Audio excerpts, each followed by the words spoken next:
नमस्कार दोस्तों, मैं नवनीत नाग। आज मैं आपके लिए लाया हूँ दो छोटी छोटी कहानियाँ।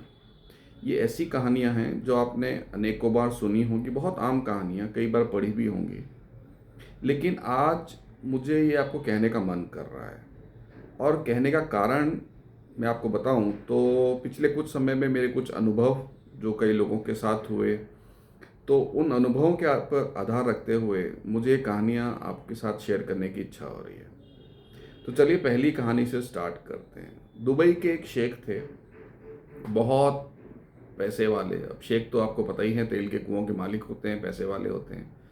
और दुबई में आपने जानते भी होंगे और आपने सुना भी होगा कि वहाँ के जितने भी शेख होते हैं वो अपने बड़े बड़े फार्म हाउसेज में और अपने घरों में जंगली जानवरों को पाला करते हैं। शेर, चीता, भालू, आप जो बोलें जानवर उनके घर में अवेलेबल होता है। तो ऐसे ही एक शेख जो थे, उनका शौक था रेप्टाइल्स को पालने का, सांपों के बारे उनको बड़ा प्रेम था। तो उन्होंने एक अजगर को पाला। अब वो अजगर बड़ा होते होते काफ़ी बड़ा हो गया, काफ़ी बड़ा मतलब बहुत विशाल हो गया। और उसकी लंबाई देखा जाए तो काफ़ी ज़्यादा हो गई थी, वयस्क हो गया था वो अजगर। उस अजगर को हमेशा अपने साथ रखते थे। इवन रात को जब सोते थे तो अजगर उनके साथ उनके पलंग पे ही होता था।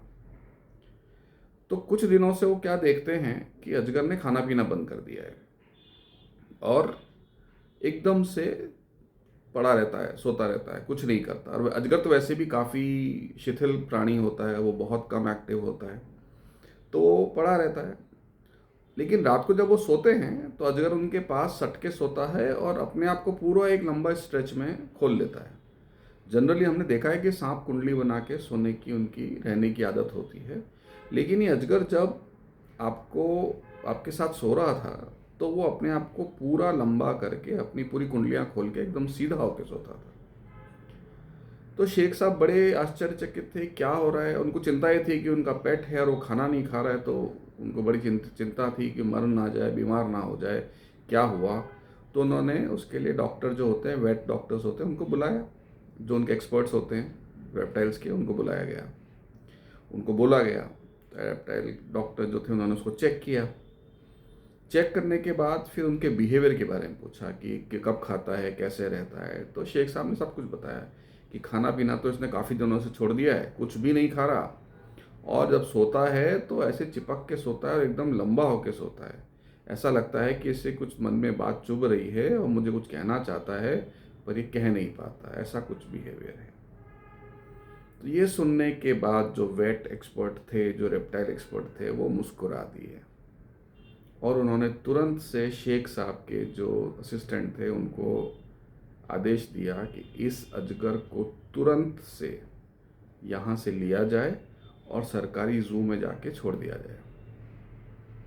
शेख साहब एकदम भड़क गए, अरे ऐसा कैसा।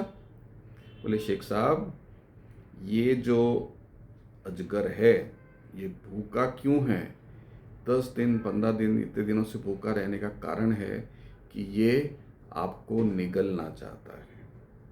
चूंकि आपको निगलेगा तो इतनी बड़ी डाइट को पचाने के लिए इसको अपने अंदर सब कुछ खाली करना पड़ेगा। ये पूरा अपने आप को खाली करके अपनी भूख को बढ़ा रहा है।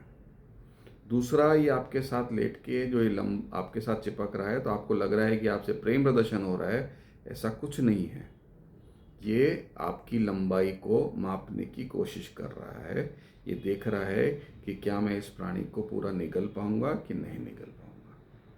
अजगर जनरली प्राणियों को निगलता है और धीरे धीरे उसको पचा के अपना जीवन, उनका जीवन ले लेता है और अपना जीवन चलाता है।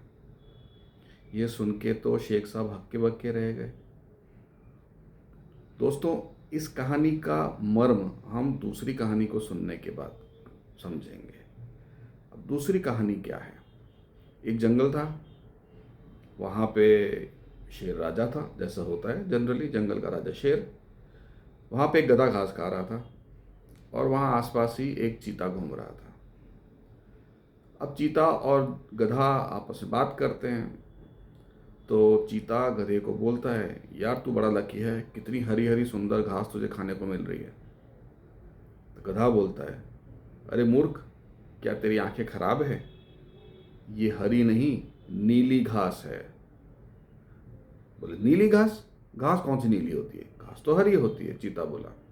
और इस बात पे लेकिन दोनों की बहस हो गई। अब चूंकि बहस हो गई तो दोनों में से सही कौन बोल रहा है ये पता करने के लिए कोई तो निर्णायक चाहिए। तो जंगल के राजा से अच्छा कौन निर्णायक हो सकता है। दोनों जने पहुंचे शेर के दरबार में। शेर के दरबार में जाके गधे ने अपने आप को बड़ा निरीह सा बताते हुए बोला कि प्रभु, ये जो चीता है ये बिल्कुल ही निरीह मूर्ख है। इसको नहीं पता कि ये घास नीले रंग की है और ये मुझसे बहस कर रहा है कि हरे रंग की है। तो शेर ने उसकी बात सुनी। बोले, अच्छा कौन सी घास की बात कर रहे हो। बोले, साहब उस जंगल में उस जगह पे जो घास है ना वो तो नीली है। तो शेर बोला, हाँ बिल्कुल सही बोल रहे हो, बिल्कुल सही बात है, वो तो नीली घास है। चीता बोला, नहीं नहीं सर, वह तो हरे रंग की घास है। तो शेर ने चीता को डांटते हुए चुप कराया। बोले, नहीं तुम गलत बोल रहे हो, ये गधा बिल्कुल सही बोल रहा है, घास नीली ही है। और ये बोल के बोला कि नहीं घास नीली है, गधे तुम सही बोल रहे हो, अब तुम जा सकते हो। गधा वहाँ से चला गया। लेकिन बाहर जाके गधे को याद आया कि अरे मैं जीत तो गया मेरी बात, लेकिन जो मेरा समय बिगड़ा है, जो मेरा जो बेइज्जती हुआ, उसका बदला लेने के लिए कोई सज़ा तो सुनाई नहीं गई।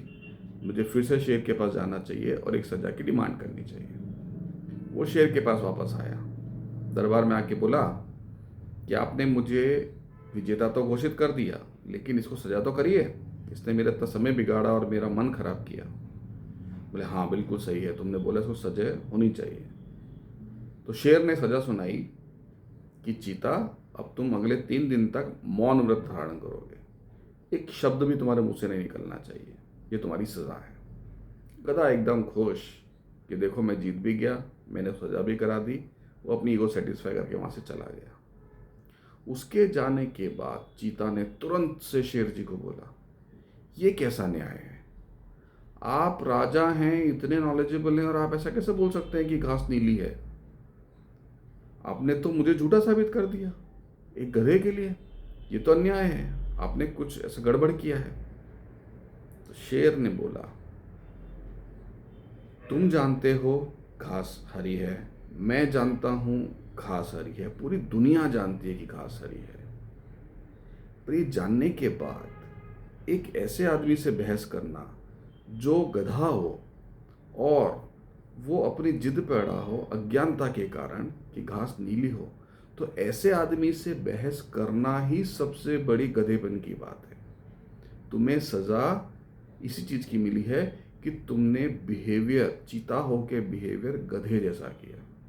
वो तो गधा ही है, उससे तो उम्मीद ही इस तरह के बिहेवियर की थी, लेकिन तुम्हारा बिहेवियर तो चीता जैसा होना चाहिए था।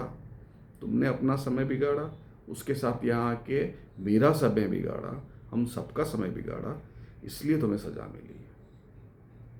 तो जो पहली कहानी हमने देखी थी जिसमें हमने बात की थी अजगर की, तो इस तरह के लोग हमारे जीवन में आसपास काफ़ी पाए जाते हैं।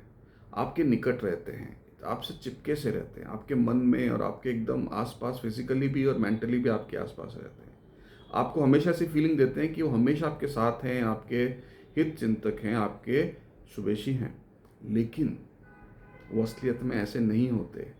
वो असलियत में आपको नुकसान पहुंचाने का सोच रहे होते हैं। वो एक मौका ढूंढ रहे होते हैं कि उनको ऐसा मौका मिले और वो आपको नुकसान पहुंचा सके, जिसको शास्त्रों में कहा गया है आस्तीन के सांप। इस तरह के लोग आपके जीवन में कई होते होंगे।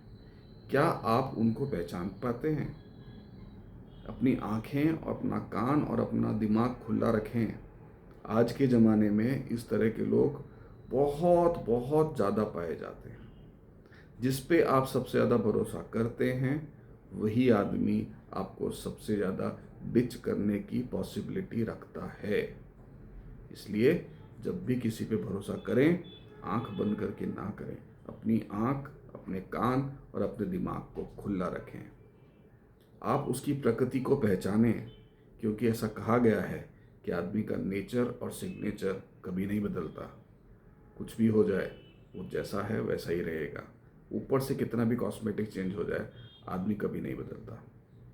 इसलिए आप ध्यान रखें कि आदमी के नेचर को पहचानने की ट्राई करें और धोखा खाने से बचें। आई एम श्योर आपको ये दोनों छोटी कहानियाँ पसंद आई होंगी, इनके मैसेज आपको समझ आए होंगे। इस तरह की कहानी और मैसेज जानते रहने के लिए, सुनते रहने के लिए मेरे चैनल को सब्सक्राइब करें। अगर आपको अच्छा लगा हो तो अपने दोस्त और अपनी फैमिली में ज़रूर शेयर करें, और हर शनिवार को मेरे साथ बने रहें। जिस तरह के कमेंट्स आप मुझे भेजते हैं व्हाट्सएप पे, मुझे आपके काफ़ी मैसेजेस मिलते हैं, बहुत बहुत धन्यवाद उनके लिए। और इस तरह के मैसेज करते रहें और मुझे प्रोत्साहित करें इस तरह की आगे कहानी आपके सामने प्रस्तुत करने के लिए। अगले शनिवार फिर एक नई कहानी, नई बात, नया कुछ मॉरल। तब तक के लिए नमस्कार।